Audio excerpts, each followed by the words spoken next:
Aujourd'hui, j'ai envie de te parler de la légitimité du sophrologue. Il y a deux questions qu'on me pose souvent sur la légitimité du sophrologue à accompagner certains publics. La première de ces questions est: je suis sophrologue, est-ce que je peux accompagner une personne qui a un cancer, qui a une maladie, alors que je ne suis pas médecin? Deuxième question: je n'ai pas d'enfant, est-ce que je peux accompagner des enfants? Je n'ai jamais été enceinte, est-ce que je peux accompagner une femme enceinte? La réponse à ces deux questions est oui, et je vais vous expliquer pourquoi. La première question, donc, je ne suis pas médecin, est-ce que je peux accompagner une personne qui est malade? Je vous avouerai que je trouve ça même étonnant qu'on pose cette question. Est-ce qu'un sophrologue est habilité à faire de la sophrologie avec une personne malade? Évidemment, la réponse est oui. Le sophrologue est la personne la plus habilitée sur Terre à faire de la sophrologie avec une personne malade.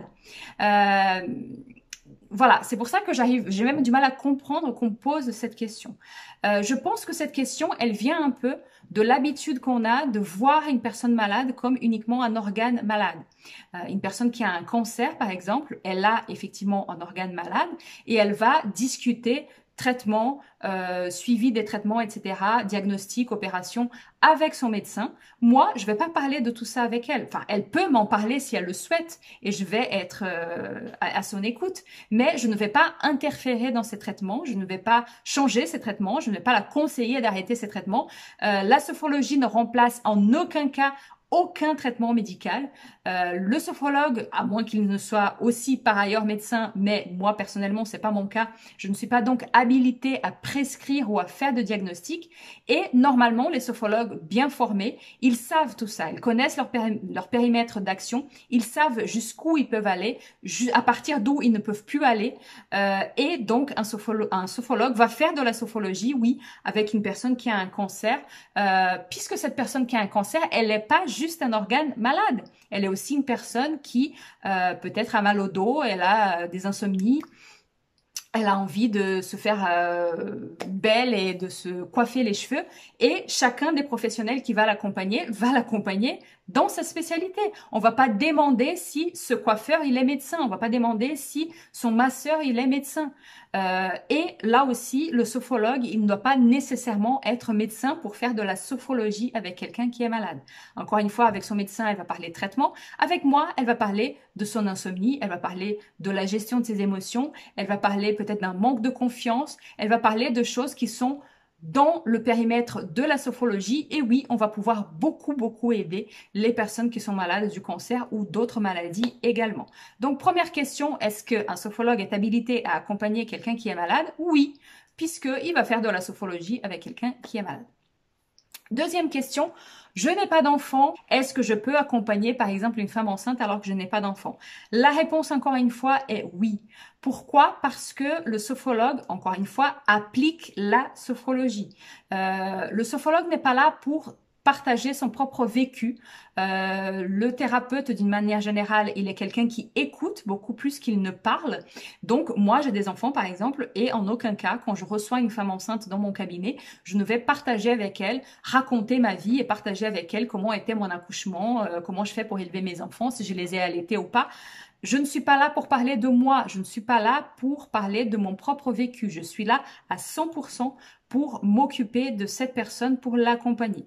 Donc oui, il se trouve que j'ai des enfants, mais j'aurais très bien pu ne pas en avoir et accompagner aussi des femmes enceintes à la sophrologie. Puisque voilà, je suis sophrologue et donc je suis tout à fait habilitée pour accompagner des femmes enceintes. Ce qu'il faut comprendre aussi, c'est que le sophrologue va s'intéresser surtout aux émotions et aux sentiments de cette personne et comment elle vit une situation. Donc une femme enceinte, c'est toujours intéressant. Alors, c'est d'ailleurs pour ça que les spécialisations en sophrologie existent. Hein. C'est toujours intéressant d'en savoir un peu plus. Si tu n'as jamais eu d'enfant, c'est toujours intéressant de savoir. En général, en plus, les femmes enceintes, elles ont tendance à parler en trimestre, en semaine de grossesse. C'est toujours intéressant de savoir effectivement de quoi on parle. Même chose, je pense à la spécialisation cancer justement, ou la spécialisation acouphènes. Hein. Les acouphènes, c'est pas un truc dont on parle tous les jours dans les médias. Donc, c'est toujours intéressant d'avoir un petit peu de connaissances. Non pas parce que tu as besoin de ça pour être sophrologue, mais pour juste comprendre le champ lexical de cette personne. Cette personne va peut-être vous dire, bah, j'ai un cancer stade 3, j'ai un acouphène comme ci ou comme ça. Donc, c'est toujours intéressant de comprendre de quoi il parle. Mais voilà, c'est juste pour vous, pour être plus à l'aise dans votre accompagnement et en aucun cas parce que vous allez remplacer son médecin. Puisque moi, ce qui m'intéresse particulièrement chez cette personne qui a des acouphènes, c'est son vécu, c'est comment elle vit, ce sont ses émotions, c'est comment elle gère tout ça, plutôt que des aspects techniques. Attention, il y a un piège. Pourquoi? Parce que, évidemment, si j'ai des enfants, par exemple, ça va peut-être être plus facile pour moi. Je dis pas qu'il faut jeter toutes les connaissances qu'on a. Encore une fois, je viens de citer les spécialisations. On peut avoir des connaissances personnelles qui vont finir par nous servir d'une certaine façon dans l'exercice de notre métier. Par exemple, bah, j'ai des enfants, donc je vais recevoir un enfant qui va me parler de la Reine des Neiges ou de Batman ou de Harry Potter ou que sais-je. Et bah, finalement, je vais voir très bien de quoi on parle parce que j'ai regardé la Reine des Neiges 217 fois avec mes enfants et peut-être que je vais avoir donc des facilités à créer un exercice de visualisation où cet enfant va se voir tel que confiante, telle que la Reine des Neiges parce que bah, j'ai regardé ce film-là plusieurs fois.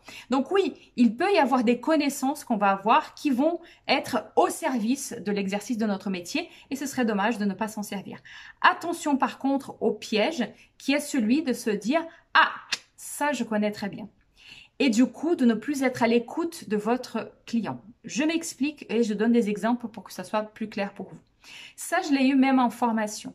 Moi, le cancer, je sais très bien ce que c'est parce que j'ai eu un cancer ou j'ai ma sœur qui a eu un cancer.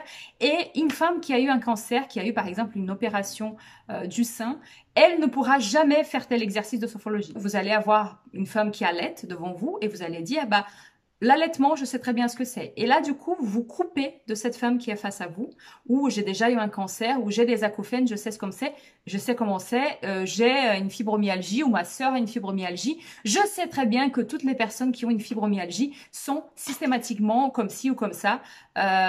Si vous faites ça, votre connaissance joue à votre desservice. Pourquoi? Parce que vous vous coupez de la personne qui est en face de vous. Toutes les personnes qui ont une fibromyalgie ne sont pas identiques. Toutes les femmes qui allaitent ne sont pas identiques. Toutes les personnes qui ont un cancer ne sont pas identiques. Donc, si vous avez l'impression que vous connaissez déjà le sujet, vous n'êtes plus à l'écoute de la personne qui est en face de vous, vous n'êtes plus à l'écoute de son vécu, vous estimez que vous n'avez même pas besoin de lui poser des questions parce que vous savez très bien ce dont elle a besoin, vous savez très bien quels sont ses points forts et ses points faibles, ce qu'elle peut faire comme mouvement, etc. Donc, vous allez plus être à son écoute. Vous allez privilégier votre connaissance au détriment de ce que cette personne aurait à vous raconter. Et là, vous allez très certainement faire des erreurs, puisque quand on n'est pas à l'écoute de la personne qui est en face de nous, on ne peut pas décemment adapter nos séances, on ne peut pas décemment personnaliser nos exercices. Donc, faites attention à ça, hein, à ne pas vous dire que vous connaissez une situation. Restez à l'écoute de la personne qui est en face de vous, quoi qu'il arrive. Donc voilà, le sophrologue est donc parfaitement légitime pour accompagner des personnes qui ont un vécu différent de lui ou des personnes qui sont malades. J'espère que donc cette question est un peu plus claire pour toi. Si tu as des questions, n'hésite pas à me les poser dans les commentaires ici. C'est tout pour aujourd'hui. À bientôt pour une autre vidéo.